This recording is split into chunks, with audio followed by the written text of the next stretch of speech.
Hi everyone, I'm not sure what's going on with my wig today, and please do ignore all of the laundry in the background. It's a little bit chaotic in here because I'm just getting things ready to move. We are moving house as I'm filming this next week, which I still don't quite believe until we have the keys in my hands. I don't think I will believe it, but I am starting to pack. So that's exciting, nerve-wracking, exciting. But last year, I filmed a video where I went through all of my short story collections, kind of just reorganizing this bookcase here. And I picked out short story collections that had been sitting on my shelf for quite a long time.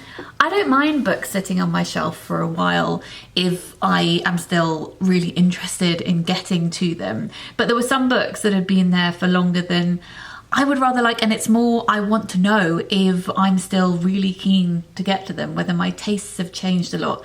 Hopefully not, but I would like to dive into these books here. So these are the books in question. There's 13 of them, 13 short story collections that I ended up taking off those shelves and telling myself I would like to film a video where I read parts of all of these books to decide whether or not I want to keep them. Essentially working out whether they deserve a place on that bookcase, and more importantly right now, whether they deserve a place in one of the boxes, because moving house is the only time that I'd slightly, and it's teeny tiny slightly, not regret, but question owning quite so many books. But really the only things that we are moving, well, not the only things, but the biggest things that we are moving are the books. And it's going to be quite handy having them from a interior point of view, because we don't have loads of furniture. So at least the books make it look like we have things. We still need to buy a bed, we need to buy a sofa, I have a blow-up mattress in the meantime. It's going to be an adventure. You can come along with us, but right now what I need to do over the next few days is read these books, parts of these books, and decide whether or not I want to keep them. And I'm going to be talking to you about them as I do this, and I will also be, as usual in reading vlogs, including cooking footage and taking you on some walks and all of that jazz. If you are new to my channel, hello, my name is Jen. I'm an author and a book reviewer. I keep forgetting to say that right at the beginning of the video, which is not helpful. If you are new and you would like to stick around, it would be lovely to have you here. So let me quickly hold up each book and just tell you what the titles are. I will list the titles in the description box down below. I'm not going to tell you anything about any of these books apart from the title right now, because I'm going to be talking about them later in this video. So we have How to Love a Jamaican by Alexia Arthurs, Getting It in the Head by McCormack, Melting Point by Baret Magarian, Joyce Hinnefield's The Beauty of Their Youth, K.L. Pereira's A Dream Between Two Rivers, Magic for Beginners by Kelly Link, Heads of the Coloured People by Nafissa Thompson Spires, Foreign Soil by Maxine Beneba Clarke, Ambiguity Machines by Vandana Singh, Toddler Hunting and Other Stories by Taeko, and this one is translated from the Japanese by Lucy North, Thomas Morris's We Don't Know What We're Doing, just like I didn't know what I was doing when I tried to pronounce that book title, It's Gone Dark Over Bill's Mothers by Lisa Blower, and The Accusation by Bandi. So these 13 books I'm going to be diving into, we're going to be talking about them, and I hope you're all having a good week, and I will speak to you when I have bookish things to say. Oh, and this video is also sponsored by Skillshare, but we'll talk about that in a bit.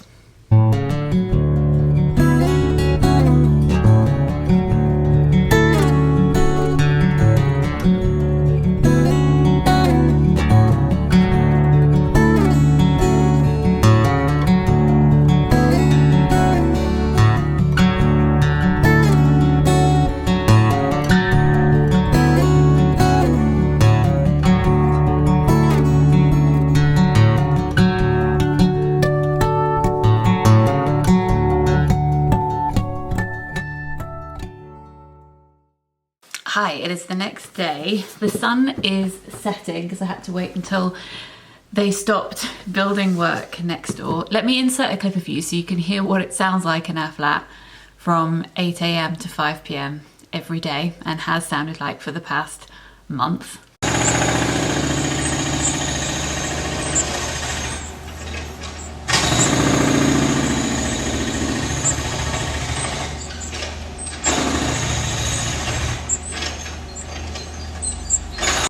just one of the reasons why I'm really glad that we're moving soon. But anyway, I have gone through 2 of the books so far. So I have decided to part ways with Ambiguity Machines and Other Stories by Vandana Singh. I think this is one of those examples where the premise really intrigues me, but the writing style doesn't. I just wasn't drawn to it. I tried the first story, which was about someone who could see back in time, and then I tried the second story too, but it's just not for me. It's just something that I could tell quite quickly, which is a shame because the blurb was something that piqued my interest. And then this one was the second one that I picked up. So this is Toddler Hunting by Taeko, which is translated by Lucy North.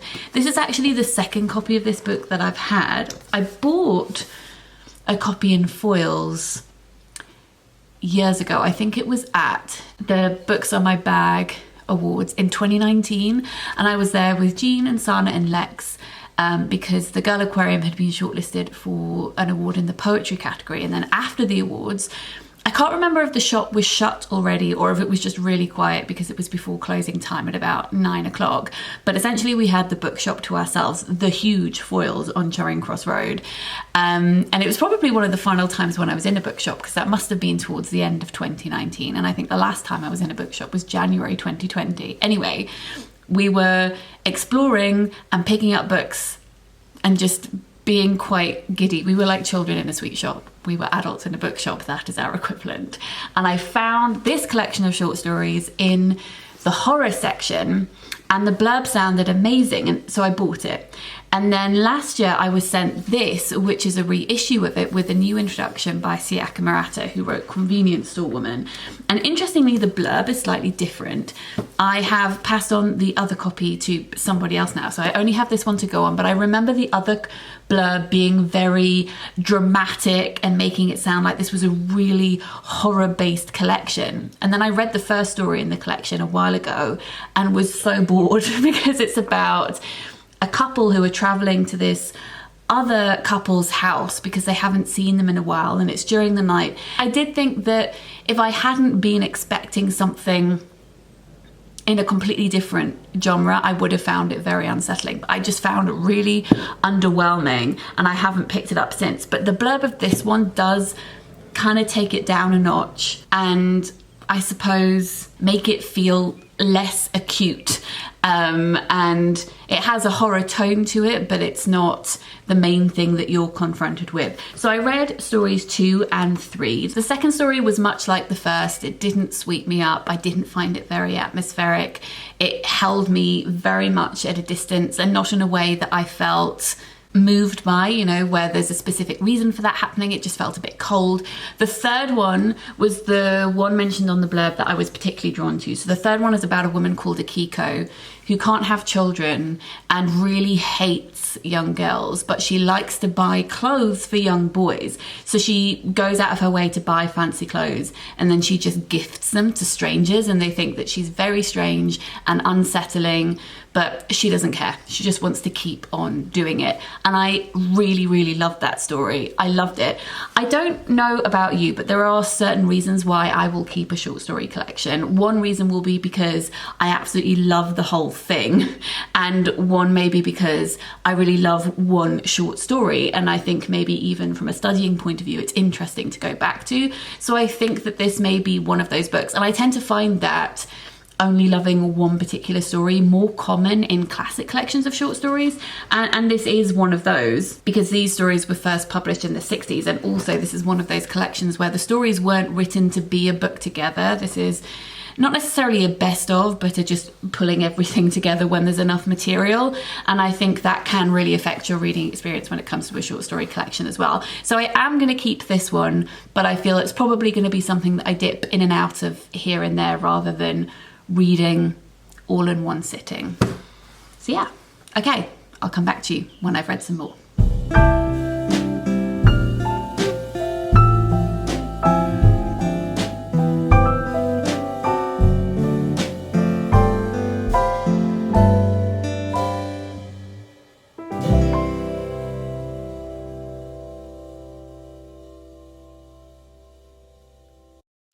I've been clearing out the freezer ahead of our move, and I realised that I'd frozen this, which is coffee icing from that coffee cake that was in a vlog a couple of weeks ago. and I defrosted it, not remembering what it was. And I looked at it, I was like, what is this? And then I tasted it, and I was like, oh yeah, that's what it is. I've just been sitting here eating it, and I really should not, because it's not something that you should just sit and eat like it's yogurt or something. Anyway, this just arrived in the post, which I'm very excited by, because Stationery excites all of us, does it not? I realised that I needed a new diary, because I tend to get mid-month diaries, so from June to the following June, and it's that time because, you know, time disappears. I use Papier, not an ad, not gifted, I just buy their stuff, and look at this, isn't it pretty? This is my new diary. Very exciting. I don't know why, I just feel like lots of people who love books love stationery, so I thought maybe you might want to see. I don't utilise this as much as I probably should, actually, because there is a section at the beginning where you can map out your months, and maybe I will use that this time. I have a desk planner that I tend to do that with because there's more space, but I tend to just use it for the diary bit, which starts about a third of the way in, actually, which is quite wasteful, so I should use the rest. So it just has a diary that looks like this. It's nothing that exciting, but it does the job, and yeah, it's just really pretty. So this is a hardback, so it's very durable. Not that I'm going places that I need to take it to, but you know, I can if I need to. Yeah, if you need yourself a new diary, I recommend them. I'll link them down below. Okay, I just came in here to make a cup of tea and to hide this from myself, so see you later. Well, I had a little cry when I read the first story from this, which I think is a good sign, isn't it? So this is The Beauty of Their Youth by Joyce Hinnefeld. And the first story in this collection is called Polymorphous, and it's about a 60-year-old woman called Joan who lives in a town outside of New York, and she's friends with her neighbour Richard, who is 20 years older than her, and once a week she takes him grocery shopping, and they have this routine where she'll drive them there. He'll normally have a go at her for being 10 minutes late. When they get to the grocery store, they'll each go their separate ways, do their shopping, then go to the library, take out some books, talk about the books that they've taken out, and then she'll drive him home again. And they have this kind of odd back and forth because Richard was really friends with Joan's mum, who was the same age, and she passed away. So it's almost as if Joan is doing this for her mum, who she didn't particularly get on with. But her relationship with Richard has always been one of jealousy, because when she was younger, she had a massive crush on his husband. So they are this mismatched pair, and they have this strange affection for each other that's kind of spiky. And there was a really touching moment where Joan is remembering when Richard found her mum dead in her garden, because Richard loves gardening himself, and when she came home and saw him with her mum, it says he was sitting in a lawn chair by one of Elsa's flower beds, Elsa's her mum, beside her prone body. Behind him the paramedic stood at a respectful distance waiting. He had straightened Elsa's legs and smoothed her house dress, folded her hands at her waist, called the ambulance. Joan could picture Richard fussing over Elsa's fallen body the same way he methodically pruned and weeded his flower beds and swept his front porch every morning. He had closed Elsa's eyes and tidied her hair. He had handled everything. At lunch that day, she thought of asking Richard about this, how it is that you thought to make my mother look presentable before they came for her, before Glenn and I saw her. How is it that you're a man and I'm a woman, and you found something when she died, something like beauty that I never saw in her? It's just really lovely, and I would say if you're a fan of Sarah Winman and Cara Spray, then you should pick this up, and I look forward to reading the rest. Then I read the first story from K.L. Pereira's A Dream Between Two Rivers, and I'm interested in it. So the first story is called, let me find it, A Dark Valley of Your Lungs, and it's about a young girl who can kill people if she speaks. And then she feels a kinship with this woman who she sees, who everybody says is a monster because she has no hands and she has no feet. She has metal prosthetics.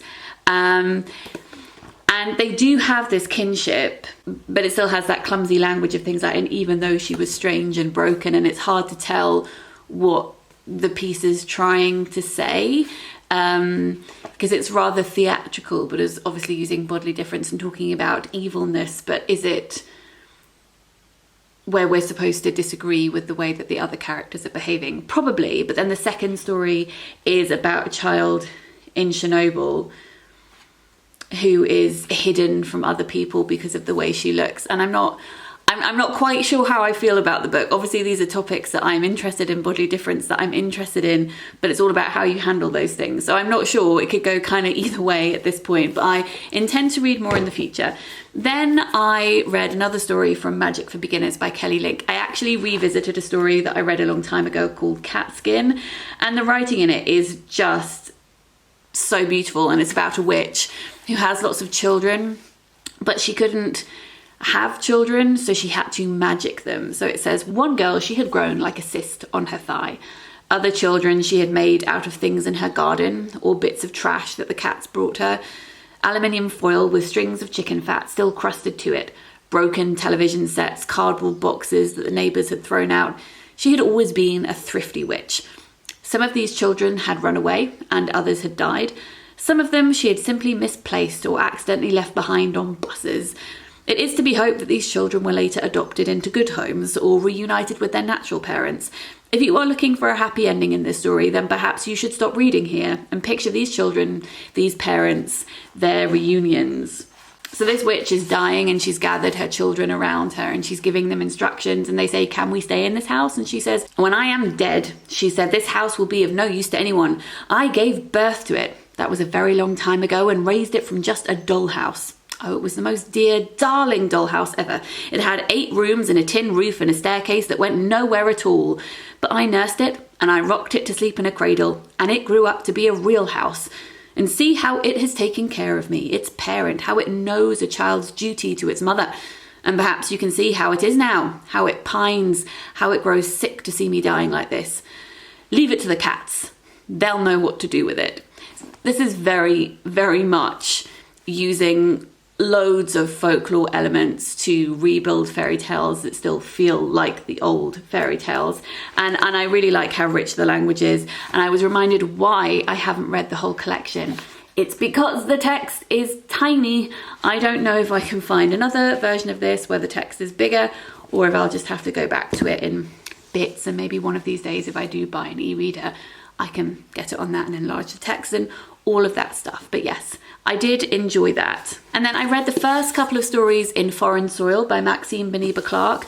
Both of these, I was going to say are written in dialect. I'm not sure if that's quite true, but definitely are written as if someone is speaking it, which I liked. And it does say on the blurb that the author is a slam poet, and I think you can tell actually in the writing style. I didn't love the first story quite as much, but the second one was about the Tottenham riots a few years ago, and I did enjoy that one. I haven't fallen head over heels in love with it, but I definitely do want to keep this one and read some more and then make up my mind more fully further down the line. All right, before I head off to show you some cooking or a walk, I don't know what the next clip will be yet, I haven't decided. As I mentioned earlier, this video is very kindly sponsored by Skillshare. I have been working with Skillshare for pretty much all the time I've had this channel because I think that what they do is great. They are an online learning community and they have thousands of videos on pretty much anything you can think of, from how to bake, how to cook, how to write stories, how to build a website, how to draw, how to do any number of things. I have highlighted many of their classes before, but the one that I wanted to mention today that you might want to check out is called Creative Writing Essentials, Writing Standout Opening Scenes by Daniel Jose Older.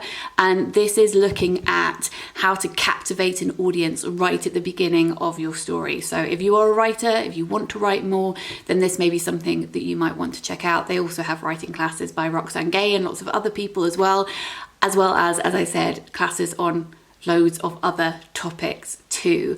Skillshare have given me a link, which I've put at the top of the description box down below, and the first 1,000 of you to use that link will be given a 1-month free trial of Skillshare. So head over there and check it out. All of their classes are broken down into manageable chunks, so you can slot them into whatever your day happens to look like, and all of their videos are captioned too. Thanks very much to Skillshare for sponsoring this video. Check them out, they're great.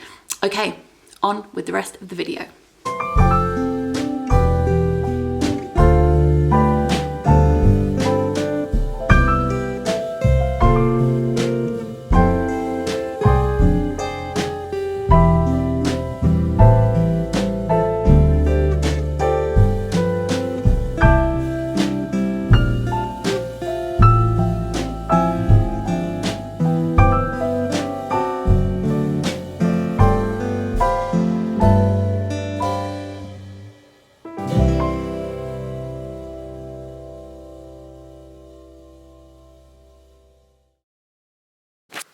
So here was me thinking that doing this video is going to really help with clearing my shelves and finding books that I don't really connect with anymore.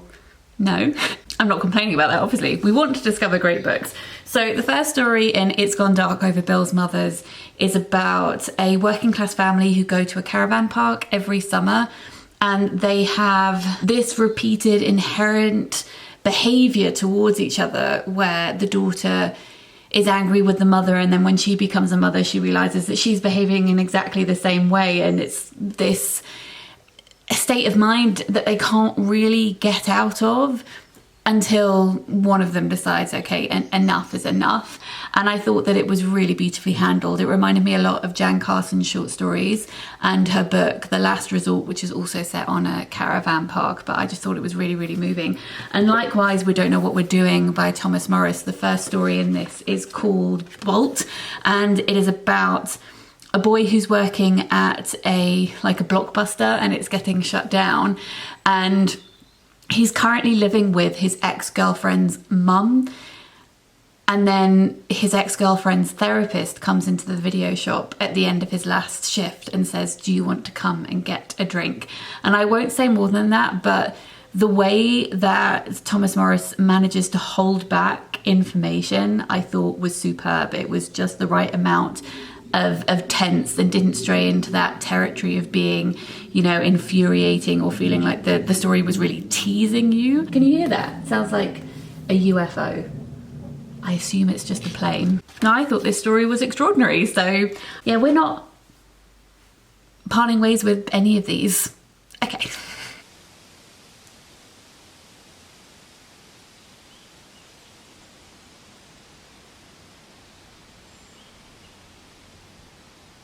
You may know that I really like making pasta, and I used to make it just rolling it out into sheets and then cutting it up, but then Mr. M bought me a pasta machine, which was very kind, except it was really a present to himself, wasn't it? Because then I would make him pasta.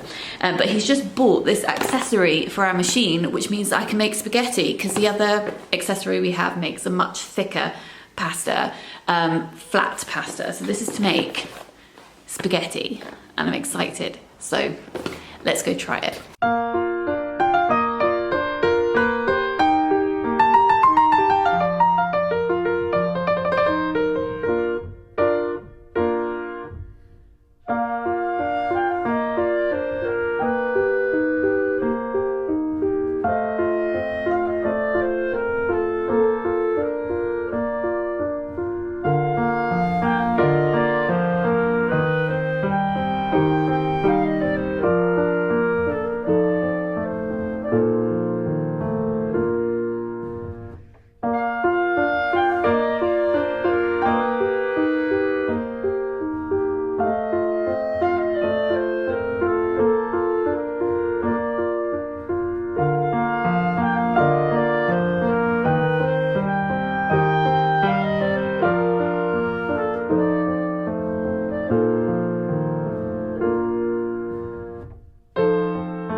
I have found another one to part ways with. So that is Getting It in the Head by McCormack.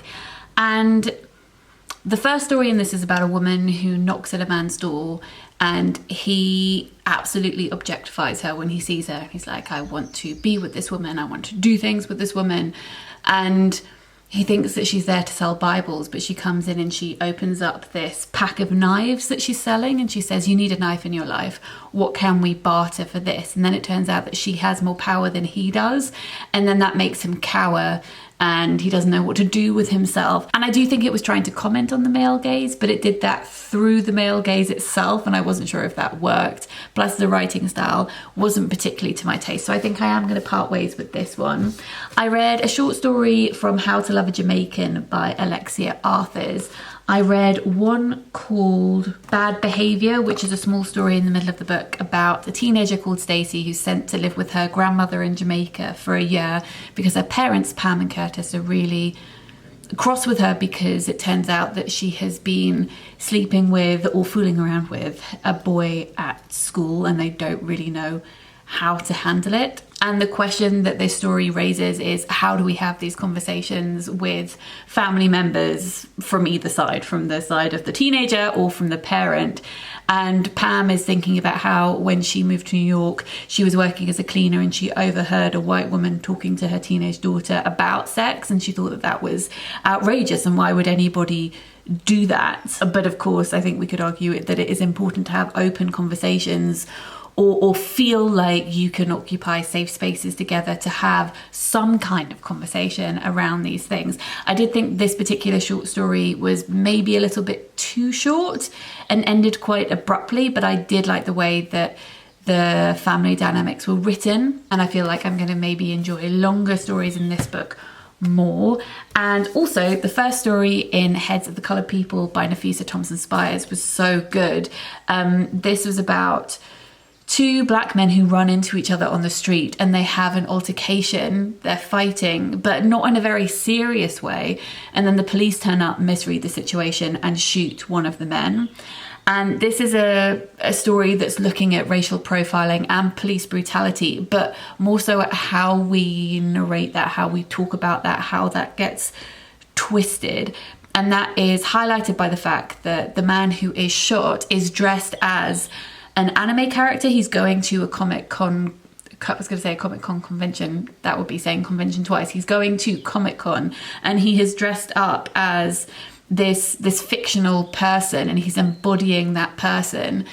And it's a discussion on how when a black man is violent or a black man is killed by a police officer, whenever there's a discussion surrounding race and violence, invariably the man or men in question will be written about in a very fictional way. They will be separated from who they really were as a person and used as a tool, some kind of narrative, twisted, turned for whatever news outlet wants to say about them. So I thought that using those layers of persona within the story was really well done. And the narrative is written in really long sentences, which means that the story has a breathlessness to it as well, which I thought was really great.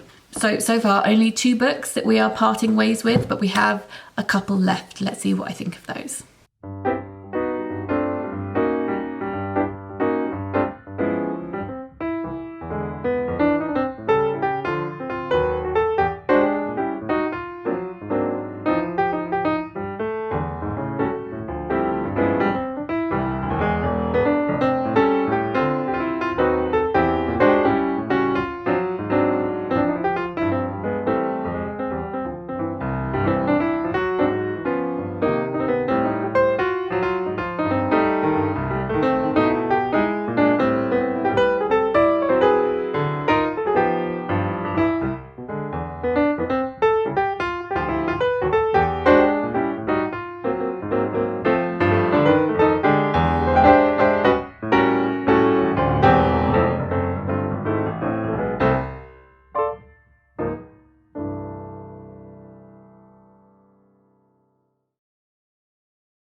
You know, the thing with filming later once the building work has finished means that you can hear the birds at sunset, which I hope is picking up on the camera because it's a lovely noise. I have read the final 2 books and this one I'm going to part ways with. So this is Melting Point by Baret Magarian.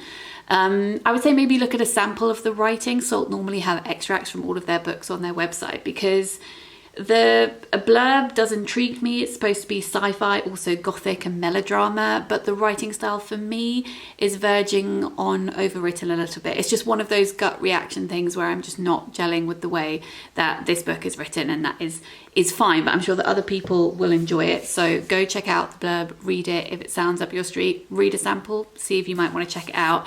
And then I read one of the stories in The Accusation by Bandi. This is a short story collection that was smuggled out of North Korea, and it's been translated by Deborah Smith, who is the translator of Hong Kong's work, and she also runs Tilted Axis Press. And I really enjoyed the story in this. I think there's a real mythology surrounding the creation of this book in itself, which I find extremely interesting. And all of the stories in this are reminiscent of just ordinary lives in North Korea. And if you've read something like Barbara Demick's book, then you'll have some idea of what to expect in here. But the story that I read was called So Near Yet So Far, which was about a man who was trying to get from his district to another district for the third time. He was applying for a permit to go visit his dying mother. And he returns back to his wife really upset and exhausted and collapses on a chair asleep. And I think that there's a really wonderful image. Then when he falls asleep, there is a louse that crawls out of his shirt and just creeps up his arm, and it's just the right amount of unsettling. He doesn't get to see his mum. We know that from the very beginning. He's denied this journey, and the frustration in it is palpable. The only thing that I would say is that there is a very obvious metaphor that's used in this book where he smashes a bird cage and he lets some birds free, and he says, I just want to smash through this cage. And that felt a little bit heavy-handed, which sounds like a harsh thing to say given the circumstances, but it did feel like it was a little bit too obvious of a device to use. But apart from that, I did enjoy that story, and I do look forward to reading more from this book in the future. So I've put the books into piles. As I said, there are now 3 that I am getting rid of, passing on to other people, and those were Ambiguity Machines by Vandana, Singh, Getting It in the Head by Mike McCormack, and Melting Point by Baret Magarian. There were some that I really was intrigued by, want to read more of, and then there were some standouts for me. There were 4 of those, and they were The Beauty of Their Youth by Joyce, Hinnefeld, which was about the 60-year-old woman who was becoming friends with her mum's older friend after her mum had died. Heads of the Coloured People by Nafissa Thompson Spires. It's Gone Dark Over Bill's Mothers by Lisa Blower, and also We Don't Know What We're Doing by Thomas Morris. What's interesting to me actually is that whilst I don't think my taste has changed hugely over the years, I still want to read most of the books that have been sitting on my shelf for the longest time. But maybe it's flipped a little bit in that all 4 of these are realist collections, whereas I would say maybe 6 years ago the ones that I would have loved the most would have been the ones that were full of magical realism.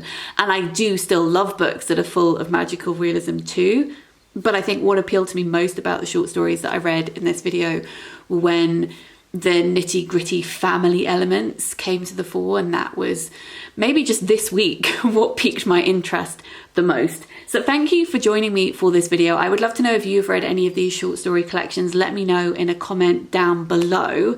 Thank you also to Skillshare for sponsoring this video. That is very kind of you. Don't forget to check out the link, which is at the top of the description box down below. If you're new to my channel and would like to subscribe, that would be very lovely. And if you enjoy my content and would like to consider supporting me on Patreon, that's also very kind. Links are in the description box down below. I hope you're all doing okay, and I'll speak to you very soon. Sending lots of love. Bye.